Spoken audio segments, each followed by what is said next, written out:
So I go in another direction, which is the focus on the utopic. That is to imagine the world that you think ought to be, that is an alternative to the present. And you say, I will be involved in what I call a design project. It's more design rather than an explanatory mode of scientific inquiry, which is to try to figure out causes of something that you might want to address. The design mode, I think, fits more service learning. Service learning is like an intentional endeavor, effort, a collective effort to create small-scale experiments in creating the ideal. That is, the ideal community in the classroom, the ideal community between the classroom and the community, the ideal community the way John Dewey thought about a democracy that is being modeled in the classroom, an ideal community in which all facets of the whole education is present in the way one teaches and engages in teaching with this pedagogy. So with that context, partnerships in service learning I think of as both process and outcome. It is the way we go about the pedagogy, and it's part of creating the ideal. And the motivation is through the power of personal experiences of creating the ideal. So for students we work with, we're not telling them how they should go about and fix things in the world that need their care and effort, but it is a motivation that perhaps begins a little bit stumbling and a little bit vaguely, but it becomes fueled by the personal experiences. One of the most important service learning goals is the result is that we care about the questions. The phenomena themselves become not a bloodless abstraction, but something that students may care about for the rest of their lives as an open question that is not answered only through study, but through the integration of continuing to explore and be open to learning while also actively pursuing the responses, the answers, the action to the question.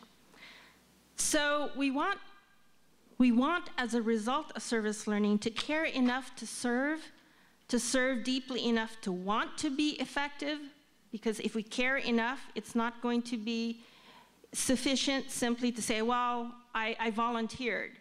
But if people are really hooked from the volunteer experience, they will care enough to want to also be effective, which means they'll want to become motivated to learn.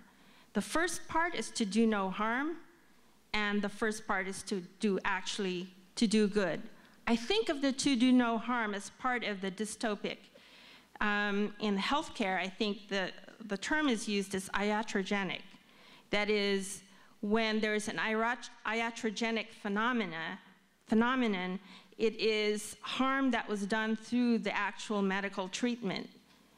We don't want to have drive-by community service, where we say in an effort to teach students, we have harmed communities by their effort to volunteer.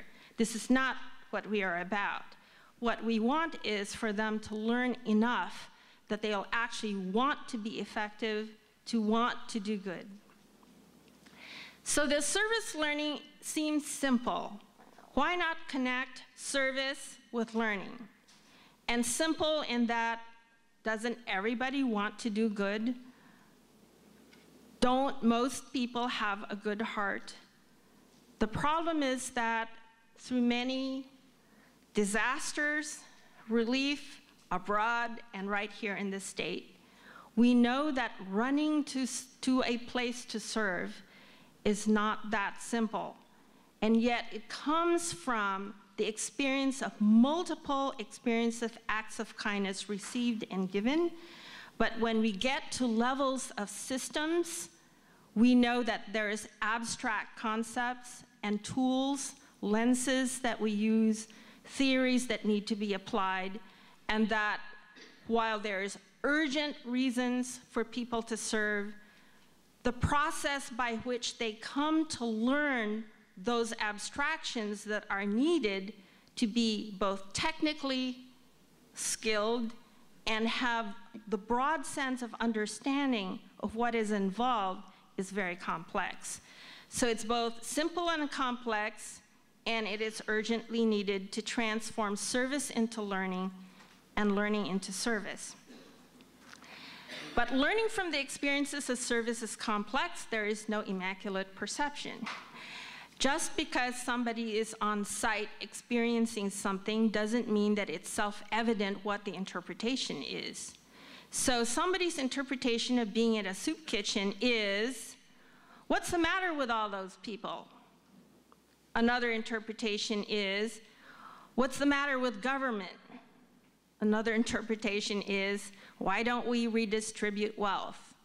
Another interpretation is, why don't we create wealth? Never mind the redistribution, because this is what happens.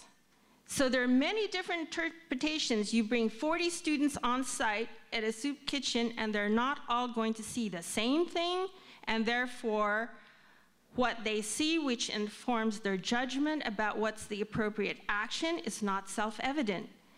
So we as educators are absolutely necessary to the process of helping students with, well, we just studied 5 competing theories of poverty. Which theory do you think is being applied in this agency that provides the soup kitchen? That's a level of understanding that's needed for them as citizens to vote on certain things, to give their money, to donate their time, to support different policies. So this consciousness, these concepts, theories, foundation for judgment and action, are complex and challenging, and that's our job. This integration of service with learning requires sustained effort, because the episodic, not recurring, non-cumulative experiences of service is not what will, it's not how we will realize the full power of this pedagogy.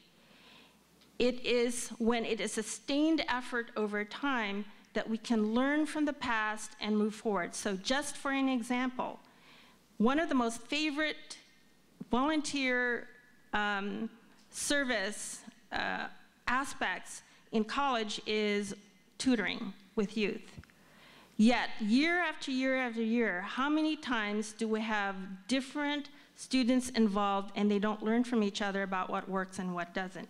Even student-led organizations don't gather together to learn from each other. And so the cumulativeness of learning is lost if it's not a sustained effort, and there's no learning that is also a sustained effort as a part of it. That's why we need service learning at the core of education, not as an add-on, not as a fluff, not as, oh, if we have time and money. I know money's a sore subject. But it needs to be at the core of education. So I think there are 3 things here that are involved. We transform how we teach, so there's pedagogical transformation, and service learning is one of the ways to do that. We need engaged pedagogies across the curriculum. We need to transform knowledge, how we define it, how we create it. I call that epistemological transformation. We need knowledge diversity across the curriculum. And we need to transform how we relate with communities, which is an institutional transformation.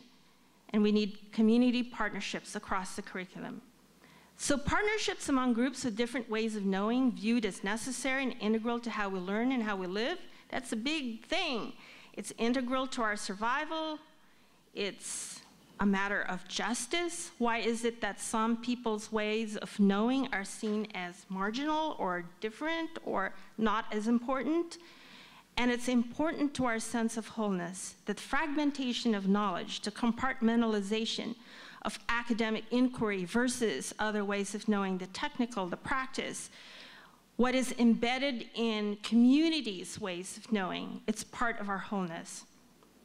So these images speak to me of what it is that's out there that we need to integrate. And I will end this part by suggesting the bristlecone pine, which I got acquainted with in Southwest, as a symbol of your work. I was thinking about what could I offer to you as you have now worked on this for several years.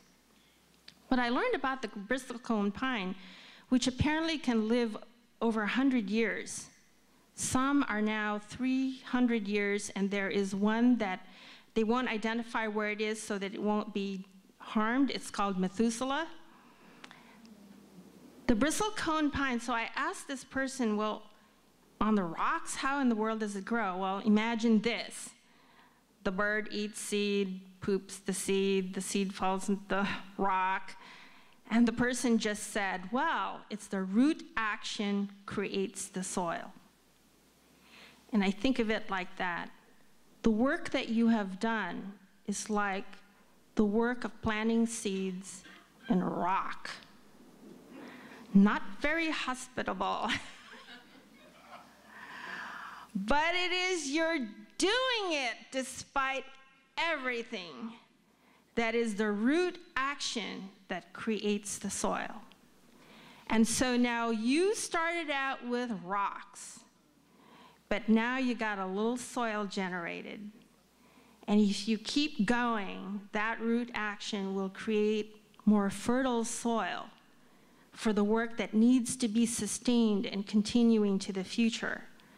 Because the translation of the experience of being involved in communities through service, the translation into learning, that is a huge job, and you're absolutely necessary to it. And then the translation of that learning into service, you need to be part of that whole circle. As students become engaged and excited, they bring back to you stories of their experiences, and they need your help to translate, to leverage the full power of that fire in the belly that they are getting fired up with, for it to most fully realize the full potential of what this is about, service learning. So I want to congratulate you and the root action and sustaining the work. Even though you started out with rocks, I envision you will have fertile soil. Thanks very much for that part of this offering of mine. Is it almost time? Okay. So what I want to go through for just a few minutes is this. Take a look at the handouts in your packet. The top page is simply basic terms. And there are hundreds of ways to define this. If you look at the National Service Learning Clearinghouse website, they have umpteen-hundred definitions of service learning, and every single campus has its own favorite discourse. As some campuses say community-based learning, others say civic engagement, others say community engagement, public service education, civic education, many languages. So this is how I define it, and I locate service learning under the big umbrella of experiential learning. So I'm hearkening back to John Dewey and Kolb and Paula Ferry and many other names, including Jane Addams even, folks who have used the community as a site for learning.